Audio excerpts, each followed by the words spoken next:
Did you know the early 1900s immigrant street gangs? Before black gangs, Chicago gangs were mostly European immigrant youth crews. Irish, Polish, Italian, Jewish. These gangs formed around neighborhood protection. Politics and turf, especially on the west side and near north side. Examples: Valley Gang Irish, Circus Cafe Gang, Reagan's Colts political muscle gang. These weren't about drugs yet, more about territory, jobs, and power. Here are real historic photos and sources you can explore that show early immigrant youth gangs and street crews in Chicago, especially from the late 1800s through the 1920s, before modern gang culture fully formed. Chicago's European-American youth crews and street gang life in the early 20th century. Real archival shots of neighborhood crews, not illustrations. Groups of Irish, Italian, Jewish, and other immigrant youths in street settings from the Prohibition era, 1920s, where early gang activity was documented. Early teen crews like the 42 Gang, a known Italian-American youth street gang from the 1920s. Images and press photos of Irish-American organized crime crews, for example. The North Side Gang that began as local neighborhood crews before becoming larger criminal organizations. Canal Street Gang, 1850s, 1870s, considered one of Chicago's first street gangs, mostly Irish immigrants hung around the Canal Street/river. Area fought rival neighborhood groups.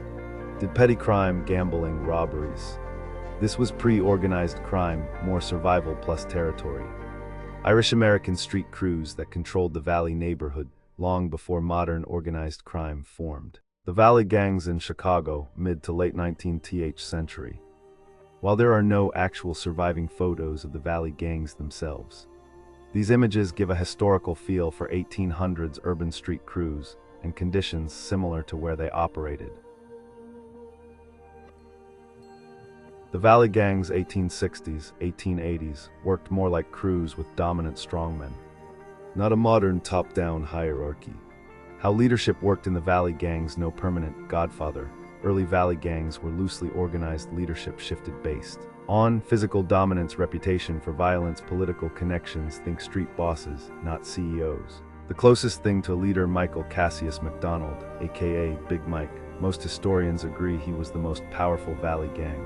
Figure active late 1800s, more than a street thug. He became a political kingmaker. What made him powerful? Controlled saloons. Gambling and street muscle, delivered votes through intimidation, worked with corrupt politicians, used Valley gang members as enforcers. He didn't run the gang like a Mafia don, but he commanded it when it mattered. Political muscle, not gang leaders. But influential, these men weren't Valley gang leaders. But they used them. John Patrick Kenna, Hinky Dink, John Coughlin, Bathhouse John. They paid Valley gang members, protected them from police, used them for elections and intimidation. Both men together, Kenna left and Coughlin right, in a historic group photo. Hinky Dink Kenna alone, early 20th century portrait of the alderman known for his political savvy despite his small stature. Kenna and Coughlin portrait, another historical shot showing the pair representing Chicago's first ward. Kenna at an event, a more formal photograph of Michael Hinky Dink Kenna later in life. Michael Hinky Dink Kenna, Chicago politician and First Ward alderman known as one of the Lords of the Levee, running a powerful political machine with graft and influence. John Bathhouse Coughlin, his longtime partner in power, named from his early work in bathhouses. A charismatic figure also deeply tied to Chicago's political corruption landscape. Together they were famous for hosting the First Ward Ball, a wild annual event linked to vice, gamblers, and city politics until it was shut down in 1909. Michael Hinky Dink Kenna and John Bathhouse Coughlin were aldermen in Chicago's First Ward and powerful political bosses from the late 1800s into the early 1900s. They controlled the Levee District, a vice-ridden area full of saloons, gambling, and brothels, and hosted the infamous First Ward Ball until it was shut down in 1909. Together, they were known as the Grey Wolves, a term for corrupt aldermen who dominated Chicago politics at the time. 1900-1919, transition era, street gangs, right arrow crime syndicates. What changed? Less alderman muscle, more money, crimes, gambling. Extortion crews start organizing by ethnicity plus business, key groups forming. Italian street gangs near West Side, Jewish gangs north and West Side, Irish remnants fading or merging. This is the handoff period from the Valley/First Ward era. Italian Chicago outfit bootlegging. Gambling corruption leaders, Johnny Torrio Al Capone Irish/Jewish. North Side gang controlled North Side liquor leader, Bugs Morin. This era equals sign full-blown organized crime wars.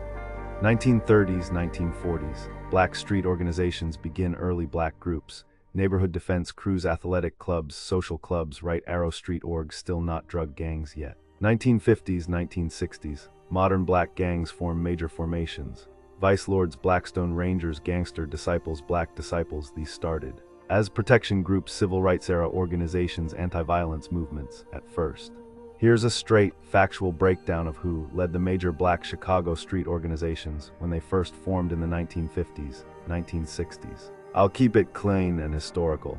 Early leaders of major Chicago black organizations. ViceLords founder/early leader, Edward Perry aka Pepolo era, late 1950s origin, North Lawndale West Side notes, started as a neighborhood protection group organized like a club at first, later expanded into multiple branches, TVL, CVL, etc.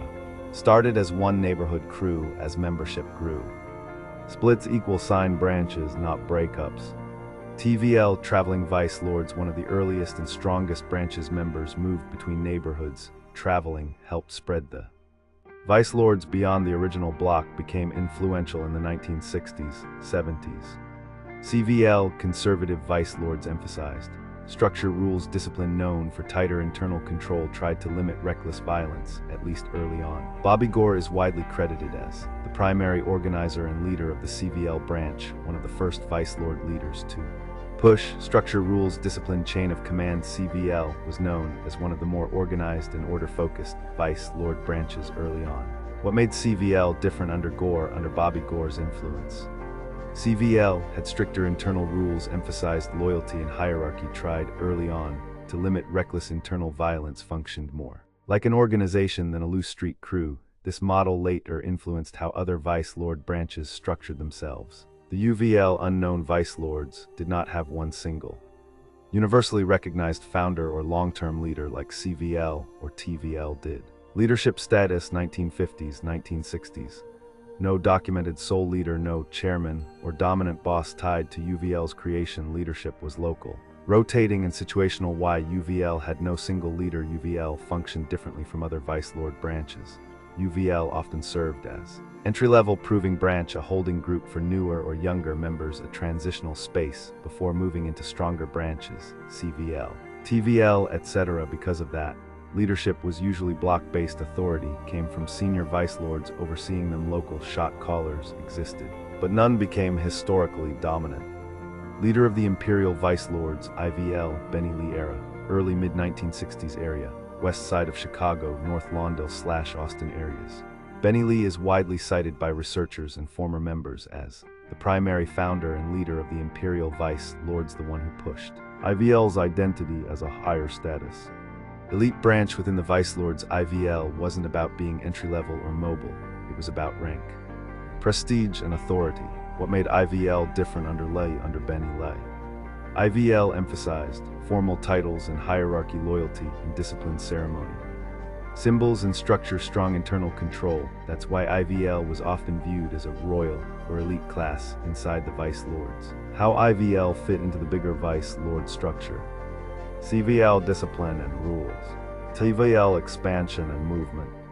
UVL, entry, proving ground. IVL, prestige and authority. IVL helped solidify the ViceLords as a nation, not just a crew. Big picture, Edward Perry Foundation, Bobby Gore, CVL, Order, Benny Lee, IVL, hierarchy and prestige together. These leaders shaped how ViceLords survived and expanded. Art portrait of Benny Lee, Evil, timeline of ViceLord leadership shifts, comparison. IVL versus Black Disciples leadership, how ViceLords organized prisons versus streets. Gangs, as if the other gang would adopt the last name ViceLord, but that of course meant that they would basically flip the ViceLords, an ultimatum that all the gangs didn't like and refused, but most of them ended up dissolving their organizations and flipping the ViceLords eventually. ViceLords also had aggressive recruiting measures that they adopted back in 1959, where they would approach individuals or maybe a smaller group, whether they were already in a gang or not, and ask them, hey, do you want to become a Vice Lord? If they said they wanted to, they would make it happen right on the spot with no initiation ritual. But if they said they didn't want to, they would receive a whooping or a brutal beating, and this would go on for days at a time until they submitted and joined the gang. Gangs in the late 1950s on the west side were known to do this, but not nearly as often and as badly as the ViceLords did. For other gangs, as long as you stayed out of their territory, you weren't forced to become a member. Plus, the ViceLords were full of aggression, and they loved it. IVL turned the ViceLords from a street crew into something closer to a structured nation. After the 1950s, 1960s, what changed next? Late 1960s, early 1970s, growth plus pressure crews like the ViceLords, Blackstone Rangers, gangster disciples, and black disciples expanded fast. Police attention increased. Leaders were jailed, killed, or pushed underground. Organizations spread leadership to survive, no single boss on the street. Result, stronger structure, less visibility. 1970s, from neighborhoods to housing projects, massive public housing, Cabrini Green, Robert Taylor homes, etc. became power centers. Gangs organized by buildings and floors. Territory got vertical, not just block by block. Result, tighter control, harder policing. More internal rules. Late 1970s, 1980s, drug economy takes over heroin, cocaine, crack. Money replaced ideology. Leadership shifted from founders to managers and enforcers. Violence increased because territory now meant revenue. Result, gangs turned into street enterprises. 1980s, 1990s, fragmentation, original nations split into sets, factions, renegade cliques, younger members challenged older leadership. Prison politics influenced street organization. Result, same names, less central control. 1990s, 2000s, mass incarceration and decline of central power, long sentences removed top leadership. Housing projects demolished. Streets became hyperlocal, block versus block. Nation identity weakened on the street. Result, fewer big bosses, more small crews. 1950s, 60s, formation, protection. Identity 1970s, organization, housing projects 1980s, drug economy, violence 1990s. Fragmentation, prison influence 2000s now, decentralized crews, old names still used. Key truth, most people miss the 1950s, 60s crews didn't disappear. They evolved, split, lost centralized control, same roots, different shape. TVL, traveling ViceLords area, West Side Chicago, North Lawndale, moving into other West Side blocks era.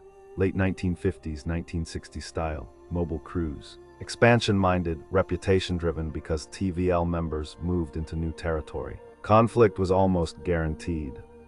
Main enemies / rivals, 1950s, 1960s, Blackstone Rangers, South Side Power. Different territory conflict over influence and respect, one of the earliest large black-on-black rivalries in Chicago. Gangster disciples and earlier disciple factions, South Side origin, ideological plus territorial clashes, rivalry hardened as both groups. Expanded black disciples, early disciples era, before full GD unification. Turf and identity conflicts, rivalries intensified in the 1960s. Other West Side crews, now mostly defunct, TVL also clashed with independent West Side neighborhood crews, small block-based. Groups that didn't survive long-term, many of these got absorbed or wiped out as ViceLords and disciples grew. Why TVL had so many enemies? TVL wasn't a stay-in-one-spot group. They moved into new neighborhoods, they challenged existing. Crew's reputation was built through visibility and strength, expansion, =sign conflict, inevitable. Leader of the Blackstone Rangers, late 1950s, Jeff Fort, also known as Jeff Fort /Abdul Malik Kaba. Late 1950s, Jeff Fort emerges as the dominant leader of a South Side youth group that would soon be called the Blackstone Rangers. Early 1960s, the name Blackstone Rangers becomes widely used and organized. Mid-late 1960s, group grows into a large structured organization. Later evolves into the Black P. Stones, so while people sometimes say 1950s, the true consolidation under Jeff Fort happens right at the end of the 1950s and fully in the early 1960s.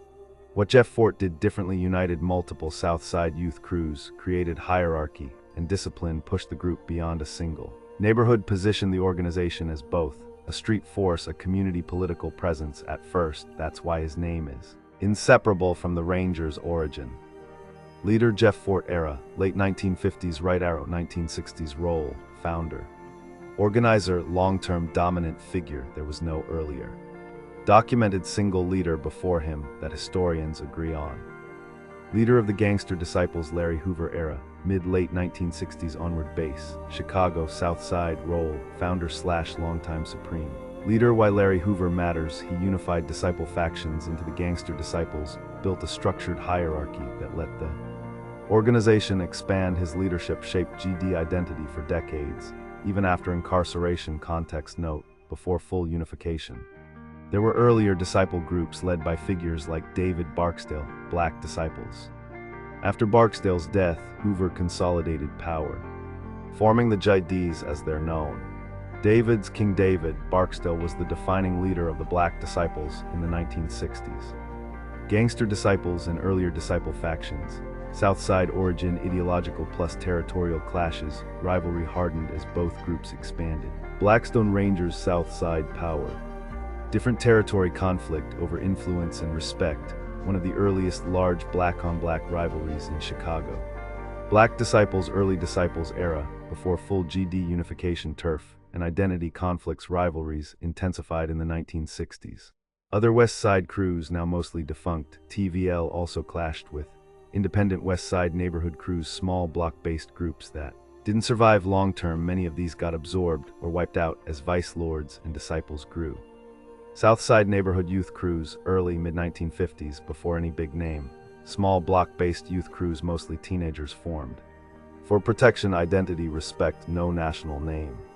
No big hierarchy, these were local groups.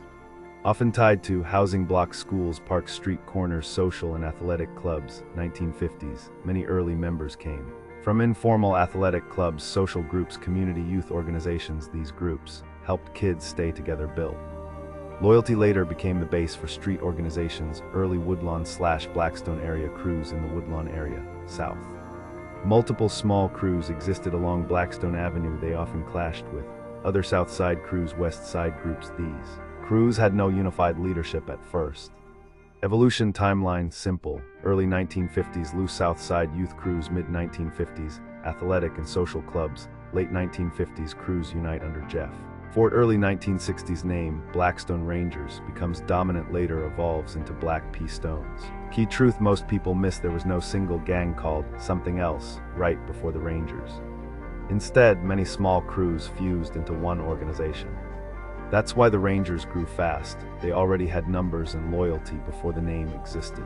The Blackstone Rangers came from unifying South Side youth crews and clubs, not from replacing one older gang. Social, athletic, and club groups, 1940s, 1950s. Many future ViceLords came from informal athletic clubs, dance social groups, school-based friend circles. These groups built loyalty, created early leadership, later converted into street organizations as pressure increased. No major black nation on the West Side, yet important detail. Before the ViceLords, there was no dominant black street nation on the West Side, unlike the South Side, which later formed Ranger Stones. The West Side was fragmented, crew-based, constantly shifting. That vacuum allowed something new to rise. 1940s, early 1950s loose West Side youth crews, mid-1950 S clubs plus block crews start aligning. Late 1950s ViceLords emerge as one organization. The ViceLords did not replace an older gang. They unified what already existed, turned scattered crews into a structured organization. That's why they grew fast and lasted. Latin Kings founded, late 1940s, early 1950s location. Chicago, primarily South Side. Key points: began as a Puerto Rican youth organization. Purpose early on: protection, cultural pride, defense against racial attacks. Later expanded beyond Chicago into a national presence, became more criminalized over time, especially 1970s, 1980s. Folk Nation formed, late 1960s, early 1970s location. Chicago prisons, primarily Stateville and Cook County Jail. Why Folk Nation was created: prison survival, mutual protection, alliance building among multiple gangs, foundational influence, organized largely under the influence of Larry Hoover. United gangs such as Gangster Disciples, Black Disciples, later allied groups. Folk Nation is an alliance, not a single gang. Late 1940s, 50s Latin Kings formed, street-based. 1960s major black street organizations expand. Late 1960s Early 1970s Folk Nation created prison-based alliance. Latin Kings, a gang nation. Folk Nation, an umbrella alliance of gangs. Latin Kings came first, 1950s. Folk Nation came later, late 60s, 70s, as a prison alliance. Latin Kings, key leaders by era, founding era, late 1940s, 1950s. Chicago, early leadership. Collective local founders. The Latin Kings began as Puerto Rican youth groups. Leadership was shared among neighborhood founders. Not one single documented supreme king at the very start. Records from this era are thin because the group wasn't centralized yet. Takeaway: early kings were block-based with rotating or local leaders. Formal organization and expansion, 1960s, 1970s. Leadership becomes more structured as chapters grow. Titles and hierarchy develop, but authority is still regional. Not national, Chicago remains a core center. National influence, 1980s, 1990s, as the Latin Kings spread beyond Chicago. Recognized national figures emerge. Luis Felipe, King Blood. New York, central figure in organizing the kings on the East Coast. Helped formalize a constitution and national structure, later disrupted by incarceration. Antonio Fernandez, influential Chicago area leadership during the period of restructuring and expansion. Important even in this era. There was no single permanent national boss accepted everywhere. How Latin Kings leadership actually works: local chapters, Incas/Crowns, have their own leaders. Regional authority outweighs national authority. Leadership shifts due to arrests, politics, and internal change. This is why different cities tell different leadership stories, and all can be true locally. 1950s, local founders, shared leadership. 1960s, 70s, structure forms. Regional leaders rise. 1980s, 90s, national figures appear. But power remains decentralized. Latin Kings as of today: no universally recognized national leader, no single supreme king. Accepted everywhere, leadership is decentralized and regional. People often ask, who's the leader now? Like it's a company or cartel. But modern reality is, the Latin Kings function as a network of chapters, not a single chain of command. So there can't be one latest leader in the old sense. Today's Latin Kings have local leaders, not one national boss. What came before the Latin Kings, pre-1950? Puerto Rican and Latino neighborhood youth crews, 1930s, 1940s, before any big name. Small block-based crews of Puerto Rican and other Latino youths formed for protection from racial attacks, identity, and belonging, holding down their immediate neighborhood. No citywide structure, no symbols, yet these were local groups, often centered around streets, schools, parks, housing blocks. Social, cultural, and athletic clubs, 1940s, many early members came from informal sports teams, dance, social clubs, community youth groups. These clubs built loyalty and leadership, created rules and meeting habits, later evolved into street organizations as pressures increased. Three big forces pushed change: rapid Puerto Rican migration to Chicago, segregation, and overcrowded housing, conflict with other neighborhood crews. Youth crews realized one block isn't enough protection. That pressure led to merging multiple crews. Late 1940s, early 1950s, a new identity forms. Instead of replacing one older gang, multiple Latino crews unified a shared name. Symbols and hierarchy developed. That unified organization became the Latin Kings. There was no single gang called something else that the Latin Kings replaced. They unified what already existed, turned scattered crews into a structured organization. That's why the Latin Kings grew fast and lasted. Who the Latin Kings historically beefed with? The alliance was People Nation. The Latin Kings are part of People Nation. Most of their long-standing rivalries come from people versus folk dynamics. Historically, Latin Kings beefed mainly with Folk Nation gangs, especially gangster disciples, but today it's mostly local and situational.